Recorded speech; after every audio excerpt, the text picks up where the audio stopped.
উই চকলাতে গাতি অকলৈ নাখাবা আমাকো এচো কলৈ দিবা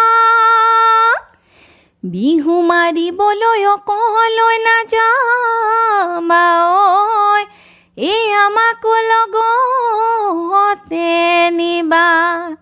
নমস্কাৰ, আজি আমাৰ ৰংগপেট পৰিৱেশ কলা বিদ্যালয়ত প্ৰি বিহু সেলিব্ৰেশ্যন কৰিছোঁ। অ' বাপৰে কি ফূৰ্তি! এয়া আমাৰ প্ৰাঞ্জু বাৰুতি, এনিশা বৰা আৰু আজি অনুষ্ঠানটো এংকৰিং কৰিছে আমাৰ ষ্টুডেণ্ট স্মিতাই। সৰু সৰু ছোৱালীখিনিয়ে নাচিছে, চাওকচোন ইমান ধুনীয়া লাগিছে। যিহেতু আজিকালি কৰ্মশালাবিলাক হয়, সকলোৱে বৰ ধুনীয়াকৈ নাচিব পাৰে।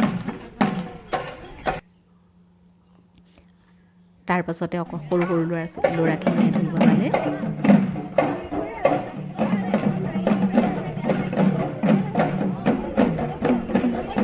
সিহঁতৰ লগতে ফুৰি মই বেপাক নাচিয়ে দিলোঁ, যিহেতু বিহু। তাৰপিছত আমি ধুনীয়াকৈ পিঠা চাহ এইখিনি খালোঁ। ইমান ধুনীয়া পৰিৱেশ, দুকপিমান ফটো উঠিলোঁ আৰু অনুষ্ঠান শেষ হোৱালে প্ৰায় সন্ধিয়াই হ'ল। সন্ধিয়াৰ পৰিৱেশটোৰ লগত নামঘৰ ভাগ ইমানেই ধুনীয়া লাগিছে। এতিয়া ঘৰলৈ যাওঁ দেই, বিহু নহয়। বাই।